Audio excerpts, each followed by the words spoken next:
Effects of strengthening the parents' participation in quality education amidst pandemic. Research problem. What are the strategies imposed to strengthen the parents' participation used to improve the quality of education amidst pandemics? Research question. Mean level of engagement and challenges of the teacher researchers in the division of Laguna to conduct research? 2.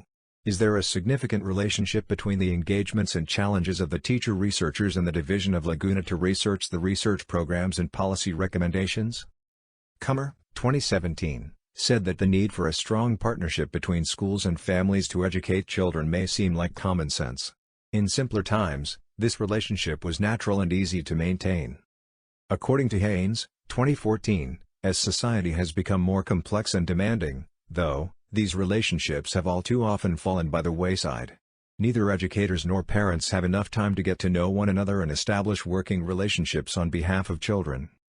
James, 2017, discussed that society has created artificial distinctions about the roles that parents and teachers should play in a young person's development. Rosenthal, 2013, mentioned that children don't stop learning about values and relationships when they enter a classroom, nor do they cease learning academics and attitudes about learning when they are at home or elsewhere in their community. All the experiences children have, both in and out of school, help shape their sense that someone cares about them, their feelings of self-worth and competency, their understanding of the world around them, and their beliefs about where they fit into the scheme of things. Norris, 2016. Peter, 2013, disclosed that these days, it can take extraordinary efforts to build strong relationships between families and educators. Schools have to reach out to families, making them feel welcome as full partners in the educational process. The effort involved in re-establishing these connections is well worth it, as many communities across the country, including those we work with, are discovering. Our experience is that significant parent involvement is possible, desirable, and valuable in improving student growth and performance. Clark, 2016. Davis, 2015, aforementioned that the lack of trust and respect can be seen in the growing numbers of parents choosing to enroll their children in private schools or educate them at home, and in the growing reluctance of voters to approve school bond issues. Emmer, 2014, highlighted that besides participating in governance, parents can be involved in schools in many roles. There are the traditional ways, encouraging children to complete homework, attending parent-teacher conferences, and being active members of their school's parent-teacher organization.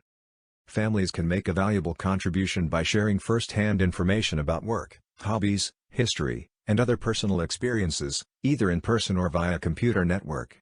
Williams, 2012. The hectic pace of modern life can make this kind of involvement seem out of reach for many parents. But there are positive signs that it is becoming more feasible. Employers, concerned about the quality of the future workforce, are starting to adopt policies that allow parents time off to participate in a school's planning and management team or volunteer time at regular intervals. Strong, 2013. According to Gary, 2014, this level of parent involvement in schools allows parents and staff to work together in respectful and mutually supportive ways, creating an environment in which understanding, trust, and respect can flourish. Regardless of a parent's direct involvement in school activities, parents and teachers need to communicate effectively with one another.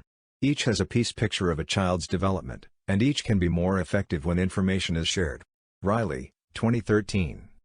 Jameson, 2012, stated that some of this interaction should be face-to-face, either at the school, at home, at a parent's worksite, or another convenient location. It must be considered an integral part of schooling, and adequate time must be provided during regular working hours for school staff to carry it out. Brown, 2012, said that technology can allow educators and parents to be linked into a sturdier web of mutual support than ever before. Owen, 2012, mentioned that it's not hard to imagine a time shortly when all parents will be able to quickly call up information such as a student's schedule for the week, current assignments, and suggestions from teachers about what they can do to support learning goals at home. Pratt, 2015, discussed that to ensure that everyone, regardless of income or other circumstances, has equal access to such electronic tools, some schools work with businesses and other partners to create computer lending programs for families. All schools should consider creating similar programs. Meyer, 2012, said that the establishment of computer networks linking schools and homes fits neatly with another positive trend we've noticed. According to Anderson, 2014, lifelong learning is rapidly becoming a requirement for success in the modern world. Brahms, 2012, highlighted that the biggest winners are the children. Borup, 2014, claimed that online education of secondary school learners requires resources that can only be made available by parents. Hence, the involvement of parents in sustaining online education is of great importance to the continuity of such education. Clement, 2012, identified various forms of parental involvement in learners' educational success, among other learners' psychological and academic needs: food, clothing, shelter, a place to study and school material supplies, school-to-home communications, school activities, and attendance of extracurricular events, and learning activities.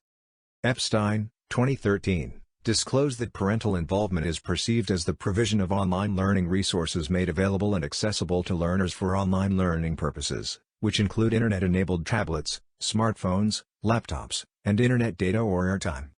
According to Johnson, 2012, the present COVID-19 pandemic has brought extraordinary challenges and has affected the educational sectors, and no one knows when it will end. It's now painfully clear that schools ought to have had more robust disaster preparedness plans in place in the event of interruptions in their campus operations. Lederman, 2020. Hodges, 2012, discussed that during these school closures, all face-to-face lessons were cancelled, compelling many institutions, including our university, to immediately transition from face-to-face in-person learning to completely online lessons. Pacheco, 2020, stated that education both reflects what is now and anticipates what is next, recoding private and public responses to crises. Values and beliefs should not be simply ignored, they play an important role and should be treated as a specific mode of assemblage. According to Pinar, 2019, this idea, that technological advance can overcome cultural, economic, educational crises, has faded into the background. It is our assumption. Our faith prompts the purchase of new technology and assures we can cure climate change. While waiting for technology to rescue us, we might also remember to look at ourselves. In this way, the pandemic could be a starting point for a more sustainable environment. Daniel, 2020, said that the pandemic ushers in a new normal, in which digitization enforces ways of working and learning. It forces education further into technologization, a development already well underway, fueled by commercialism and the reigning market ideology. Many institutions had plans to make greater use of technology in teaching, but the outbreak of COVID-19 has meant that changes intended to occur over months or years had to be implemented in a few days. Merope, 2017. Digital technologies are the visible face of the immediate changes taking place in society, the commercial society, and schools. Koopman, 2019. UNESCO, 2015, disclosed that digital technologies and economic rationality based on performance are significant determinants of the commercialization of learning.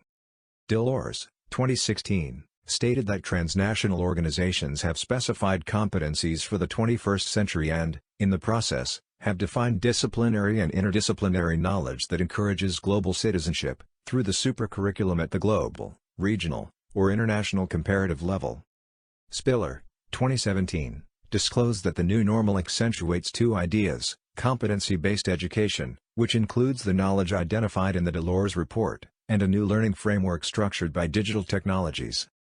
Sloan, 2014, said that in addition to cognitive and practical skills, this homogeneous state of mind rests on so-called social and emotional skills in the service of learning to live together, affirming global citizenship, and presumably returning agency to students and teachers.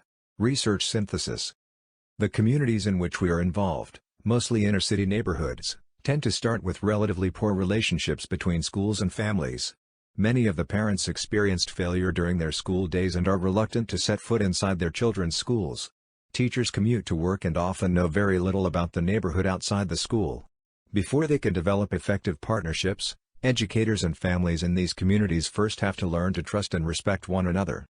The starting point in any community is to create opportunities where parents and teachers can learn that they both have children's best interests at heart. We applaud the growing trend to decentralize decision-making from central offices to individual schools because it creates opportunities for parents and educators to work together, making decisions about school policies and procedures. Some may see this arrangement as shifting power from school staff to parents, but it's not power shifting, it's power sharing. It is empowering all the adults who have a stake in children's development.